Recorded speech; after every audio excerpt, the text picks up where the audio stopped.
할렐루야. 일주일 전 미국 대선판을 뒤흔든 사건이 있었습니다. 트럼프 전 대통령 선거 유세 중에 피격을 당한 것이죠. 그를 저격한 용의자는 현장에서 사살되었죠. 근처 20세, 범인은 20세 토마스 매슈 크룩스라는 청년이었습니다. 연설현장 근처 건물 옥상에서 소총으로 8발을 발사했습니다. 그중 한 발이 트럼프의 귀를 스치고 지나갔고, 한 발이 한 명을 사망시켰고 2명이 중상을 입었습니다. 이 범인 크룩스의 과거 성향을 두고 여러 가지 진술이 있습니다만은 평소 문제될 만한 행동은 보이지 않았다고 하는 거죠. 정신과적 문제가 있는 것도 아니고 이념 편향이 심각한 것도 아니었고, 그래서 현재까지는 연계 세력이 없는 단독 범행으로 추정된다 그럽니다. 이 사람 SNS도 이용치 않아서 왜 이런 범행을 저질렀는지 범행 동기에 대해서 잘 파악이 안 되고 있는 상황입니다.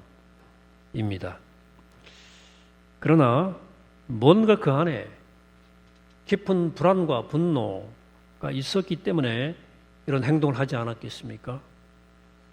예전에는 살인 시도나 살인 사건의 대부분 범행 동기가 있었습니다. 근데 이제는 범행 동기가 불분명한 것들이 많습니다. 묻지마 범죄들이 있는 거죠. 그냥 칼 휘두르고 그냥 총 쏘는. 2017년 10월 미국 라스베가스에서 아주 충격적 총격 사건이 있었죠. 스티븐 패덕이라고 하는 그 사람이 광장에서 뮤직 페스티벌을 즐기고 있는 사람들에게 무차별 총격을 가했습니다. 그로 인해 생명 잃은 사람이 58명, 또 부상 입은 사람들이 무려 800명이 넘습니다. 참혹한 사건이었습니다. 그 사건에 대한 수사 결과가 10개월 후에 발표가 되었습니다. 무려 187쪽이나 되는 엄청난 수사 보고서의 결론이 이렇게 되어 있습니다. 아무런 동기를 발견할 수 없었다. 어이없죠. 유족들이 얼마나 당황스럽겠습니까? 아무리 비극적 죽음이라 하더라도 무슨 이유를 알아야 좀 받아들이기 쉬울 텐데 아무 동기가 없었다. 수십억 대의 자산가예요. 없을 리가 없죠. 못 밝혀낸 것뿐이겠죠. 범행을 저지른 사람은 그 내면 속에 끓는 분노와 불안과 절망감을 안고 있으면서도 정상적인 사람처럼 연극하며 살았던 거죠. 물론 극단적인 경우입니다만은 현대인들의 심리 상태를 잘 보여주는 예라고 할 수 있겠습니다. 불안과 분노와 절망이 감정이 뒤섞여서 점점 마음의 질병이 심각해지고 있다는 것을 뜻합니다. 이제는 더 이상 과거의 정신과적 분류로 질환 분류로 분류표에 해당하지 않는 그런 종류의 질환들이 많다 그래요. 현대인들은 그토록 어떤 강렬한 감정을 품고 살면서도 겉으로는 아무런 표시를 내지 않고 정상인처럼 말하고 행동하는데 능숙합니다. 여러분 잠잠히 우리 한번 내면을 들여다보게 되기를 바랍니다. 아직도 풀리지 않은, 시간이 지날수록 돌처럼 단단해지는 그런 어떤 분노의 응어리가 혹시 내 안에 없는가? 사라진 것 같다가도 어떤 상황이 되면 고개를 들고 일어서는 내 마음의 중심에 있는 불안감은 없는가? 왜 살지? 뭘로 살지? 인생의 숱한 질문들 아무리 물어봐도 대답은 없고 미래는 어두워 보이기 때문에 마음 한 곳이 정말로 텅 빈 것처럼 살아가고 있지 않는가 정도의 차이가 있을 뿐 이것은 우리 모두의 모습입니다. 혹시 이런 상태가 좀 심해서 요즘 어려움을 겪고 있는 분이 계실지는 모르겠어요. 여러분만 그런 게 아니에요. 다들 괜찮은 것 같지만 숨기고 있을 뿐입니다. 혹시 아무리 생각해도 나는 그런 건 없다, 다행스럽다 여기십니까? 안심하지는 마시기 바랍니다. 우리 마음은 너무도 여러 겹이어서 괜찮은 줄 알았는데 나도 알지 못하는 부정적 감정이 내 속에 숨어 있다가 언젠가 어떤 모습으로 나를 습격해 올지 모릅니다. 자, 불안과 분노와 절망의 감정이 형성되고 커지는 가장 중요한 이유는 주로 인간관계에서 와요. 남에게 받은 마음의 상처가 제일 큰 역할을 합니다. 그래서 저는 지난주일 용서를 구하는 것에 대해서 말씀을 드렸고 그 전에 용서하는 것에 대해서 말씀을 드렸어요. 하지만 우리 마음의 분노와 불안과 절망이 늪에 빠지는 것은 관계에서 주고받는 상처에서만 생기는 것은 아닙니다. 이런 관계 문제 외에도 우리 마음을 이렇게 만들어 놓은 이유는 많이 있어요. 그 중에 하나가 우리가 살고 있는 이 사회의 환경과 구조와 제도입니다. 내가 잘못한 것도 아닌 것으로 인해서 손해보고 상실감을 맛본다면 우리 분노는 강해지고 좌절은 심해지고 불안은 깊어지는 것입니다. 여러분, 세상이 공평하고 공정다 생각하십니까? 그런가 보네요. 여러분, 기울어진 운동장이란 말이 있어요. 여러분, 기울어진 운동장에서 축구 시합을 한다고 생각합시다. 운동장 아래에서 위쪽으로 공격하는 사람들은 반대편 선수보다 여러 배 힘겹게 뛰어도 이길 가능성이 거의 없습니다. 우리 사회가 이와 비슷하다는 거예요. 어떤 사람은 태어나면서부터 어려움 없이 승승장구하고 어떤 사람은 마무리를 발버둥 쳐도 가난을 벗어날 수가 없는, 물론 이 기울어진 운동장 비율을 너무 과장하면 개인의 책임은 전혀 없고 모든 게 다 구도 탓이라고 말할 수 있어요. 그래서 어떤 이들은 제도나 구조보다는 개인의 책임이 더 크다. 지금도 네가 노력하면 돼. 이렇게 말하는 사람들이 있죠. 그러나 그럼에도 불구하고 우리 사회에 부조리하고 불공정한 측면이 있고 그래서 개인의 노력과 상관없이 불이익을 감수해야만 하는 경우가 있다는 사실을 부정할 수는 없을 거예요.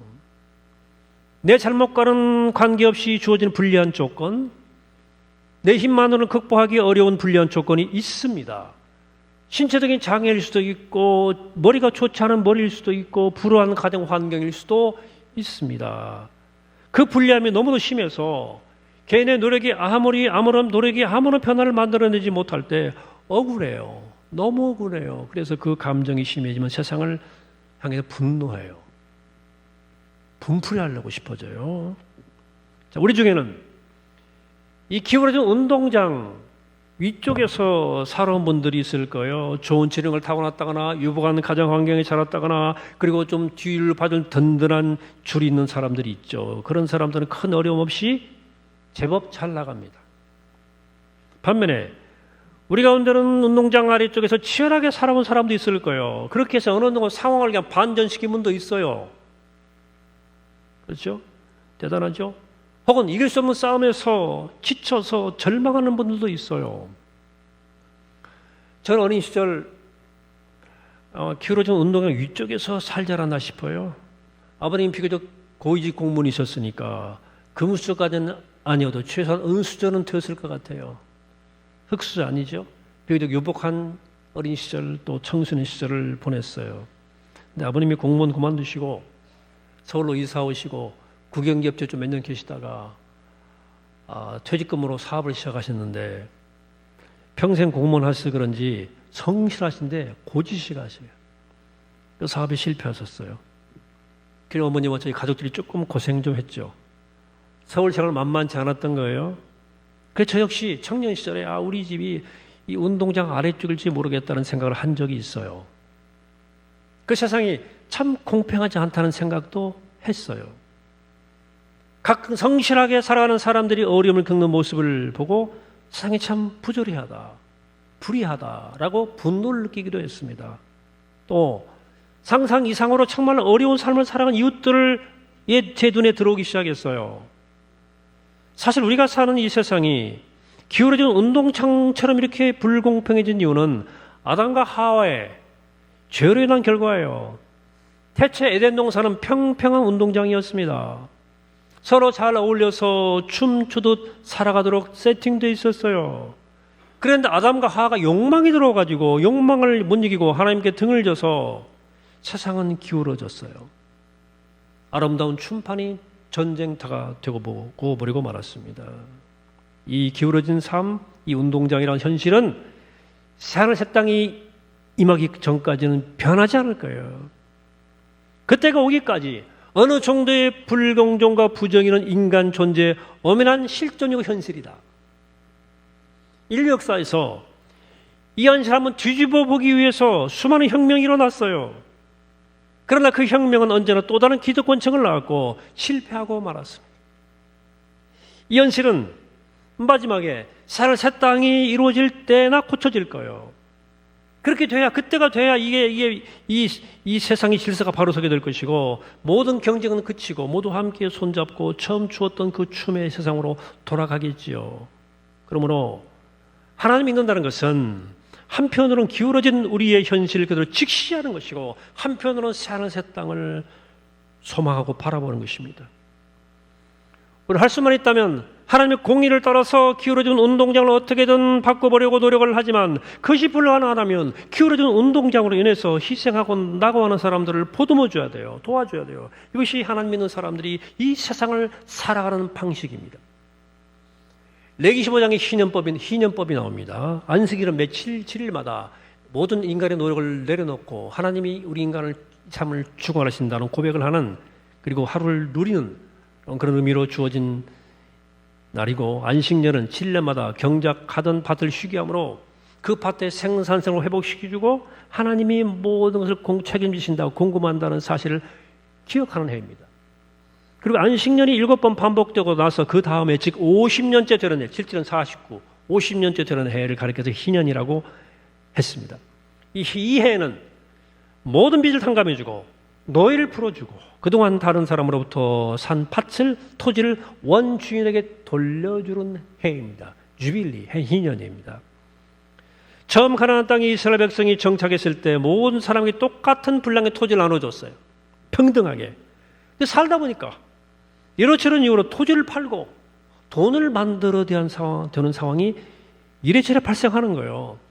그래 몇십 년이 지나고 나면 어떤 사람은 땅 부자가 돼요. 근데 어떤 사람은 자기 있는 땅까지 다 팔아먹고 남에게 얹혀 사는 상황이 생긴 거죠.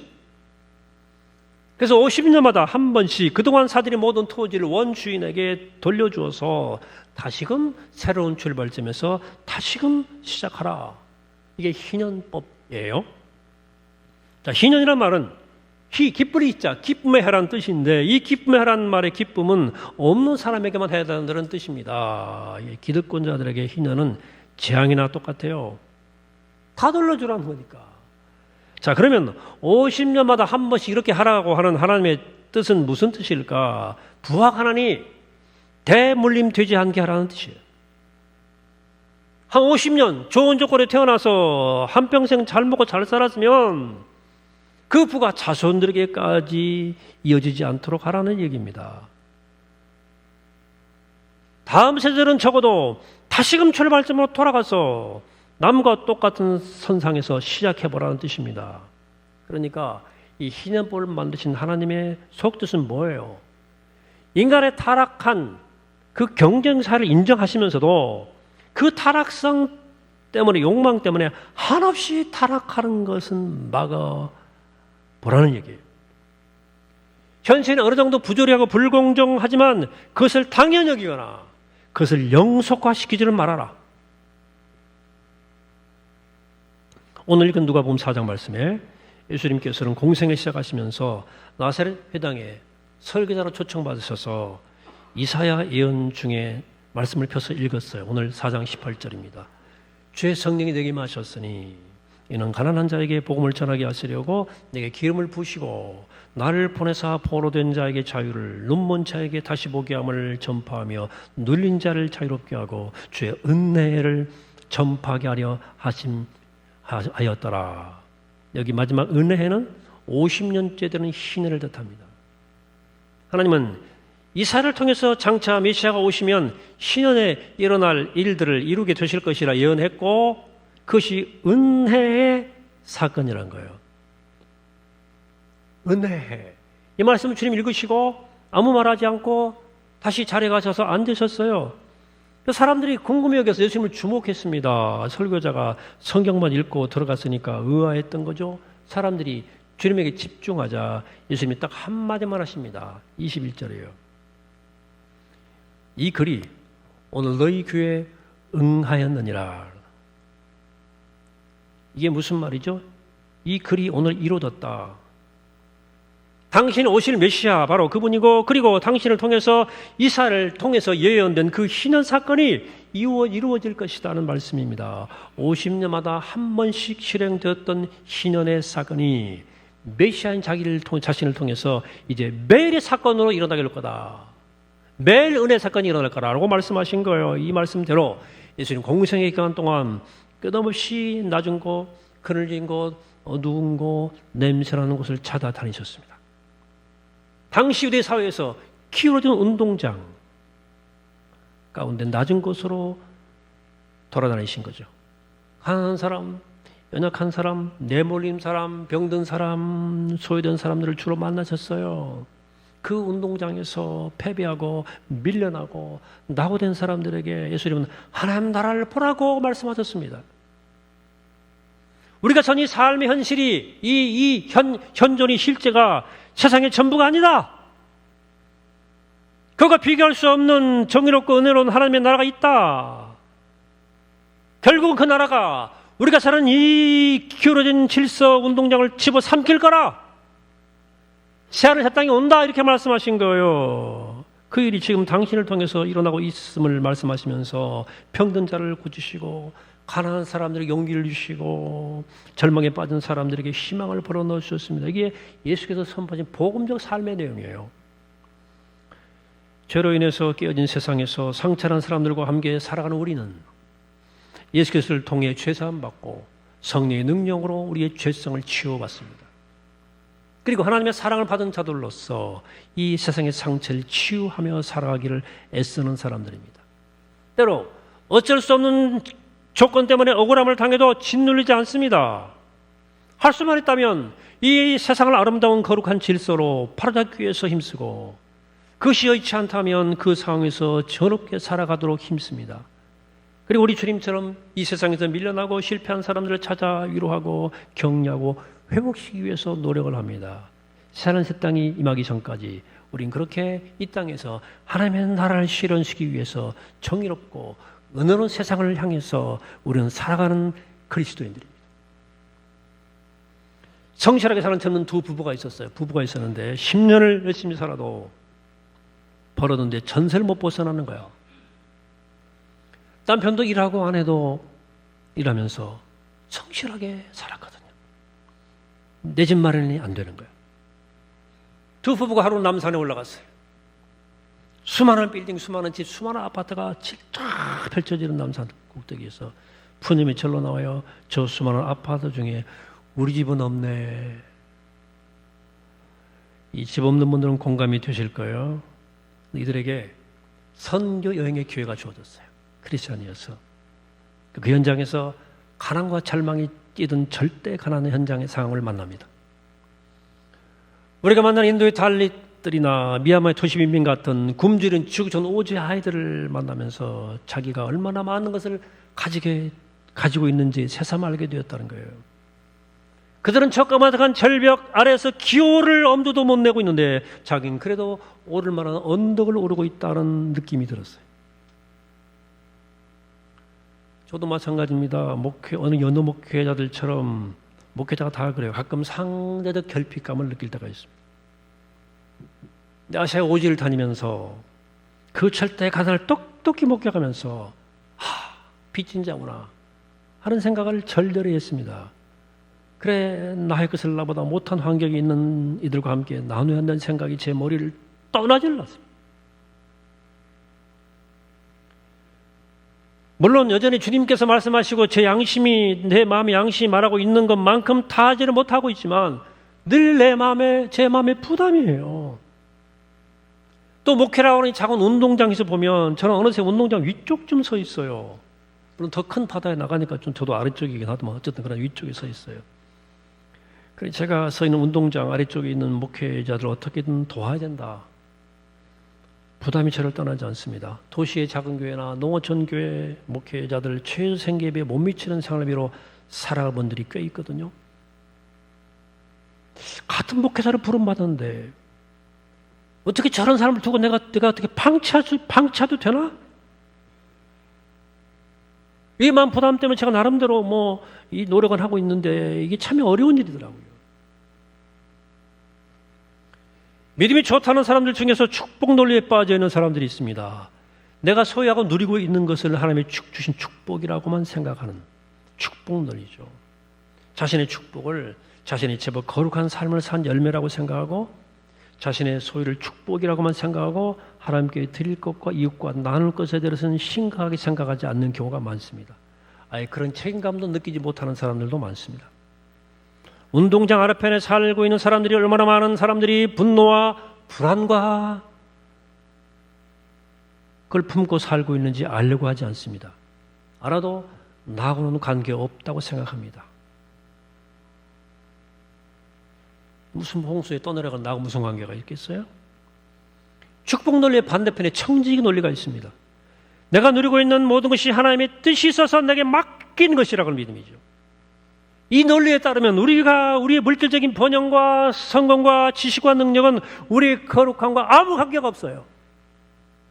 그냥 은혜예요. 그리고 우리는 우리에게 주어진 이것을 통해서 우리의 거룩함을 증명해내야 되는 책임감이 있는 거예요. 책임이 있는 거예요. 그래서 드리고 나누는 일에 어떻게든 마음을 쓰게 되어 있습니다. 이것이 예수님의 가르침이에요. 여러분 그동안 어떻게 살아오셨나요? 혹시 여러분들 기울어진 운동장 위쪽편에 살아오셨습니까? 개중에는 아까 말씀드린 것처럼 자주성가해서 정말 노력해서 그 자리에 오른 분들도 있습니다. 대단해요. 정말로 존경스럽고 감사한 일입니다. 하지만 또한 마음을 낮추고 고개를 숙여야 할 일입니다. 우리에게 남에게 없는 무엇이 있다면 그것은 우리의 실력이 아니고 우리가 갚아야 할 빚이라고. 그래 주어진 것에 감사하면서 운동장 아래편에서 분노와 불안과 절망을 품고 살아가는 고통받는 이들을 돌아봐야 돼요. 혹시 우리에게 능력이 있다면 기울어진 운동장을 바로잡아 오기 위해서 애써야 될 것이고 그것이 우리 힘에 벗어나는 일이라면 뒤처지고 나고된데 옆에 있는 사람들을 위해서 시간과 물질을 나눠야 됩니다. 내가 얼마나 가르쳤든지 간에 그걸 가지고 폼 잡고 자랑만 하는 것은 그리스도인으로서 부끄러운 일 중에 부끄러운 일입니다. 혹시 여러분 그 운동장 아래편에 살아오셨습니까? 혹시 지금도 이 불공정한 운동장 아래편에서 분투하고 있는 것 같은 그런 느낌 속에 있습니까? 그래도 자신을 잠잠히 돌아보시길 바랍니다. 여러분에게 주어진 뭐라도 있을 겁니다. 뭐라도. 없지 않을 거예요. 낙심한 사람에게 건넬 만한 따뜻한 손이라도 따뜻한 등이라도 혹은 눈물 한 방울이라도 있지 않겠습니까? 여러분 세상이 혹시 여러분들에게 피해자라고 하는 인식을 심어주려고 해도 절대 속지 마세요. 피해자 아닙니다. 우리는 온 우주를 지으신 하나님, 주인이신 하나님의 사랑받는 하나님의 아들이고 딸이에요. 지금 여러분들이 선 그 땅, 그 현실 전부가 아니라 그 말입니다. 여기를 펴세요. 그리고 여러분보다 더 낮은 곳에 있는 사람들에게 손을 내밀어 보시기를 축복합니다. 100세 넘게 사신 김영석 교수님의 딸 김성애 작가 벌써 80이 되셨네. 그분이 쓴 글 가운데 Give me chocolate이라는 글이 있어요. 한국 전쟁 당시에 부산에서 피난 생활을 하던 때 일인데요. 5남매의 맏딸인 그분은 학자로서 공부만 몰두하는 아버지 그리고 병약한 어머니 때문에 7살 나이에 소녀 가장처럼 동생 넷을 돌봐야 됐어요. 늘 등에 동생 하나가 엎여 있는 거예요. 7살 아이에게. 그래 미군들이 동네에 지나가더라도 다른 애를 좀 따라다니면서 헬로 give me chocolate, give me chewing gum 이걸 말할 형편이 못 되는 거예요. 그 작은 체구에 동생 하나 들치없고 침울한 표정으로 있는 그러면서 다른 애들 부러워할 수밖에 없어요. 지켜볼 수밖에 없었습니다.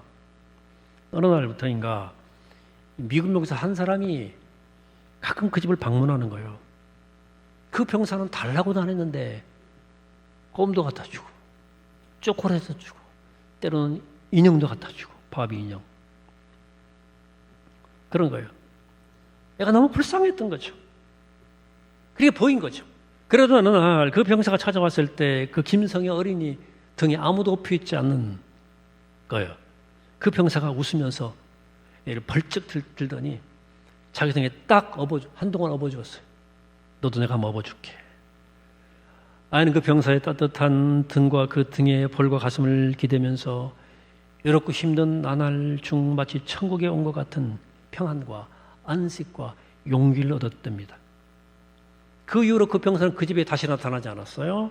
그런데 그의 등에서 느꼈던 그 든든한 사랑이 지금 자기를 있게 한 가장 중요한 힘이었다고 그런 그 글에 고백하고 있습니다. 지금 돌아보니 그 병사는 불안과 두려움에 떨던 자기 절망의 어린 시절 자기를 위로하기 위해서 하나님이 보내신 천사가 아니었나 싶다. 그렇게 말합니다. 여러분들에게도 험난한 세월을 살아본 여러분들이 그런 경험이 있지 않습니까? 분노와 불안과 절망 가운데 어찌할 바를 모르고 있을 때 누군가 건넨 따뜻한 손, 든든한 등 혹은 뜨거운 눈물 한 방울이 여러분들에게 살 희망을 주었기 때문에 오늘 여기까지 살아온 것 아닙니까? 하나님 우리처럼 살이 없기 때문에 살을 가진 우리가 몸을 가진 우리를 통해서 주님의 사랑을 전해주고 싶어 하십니다.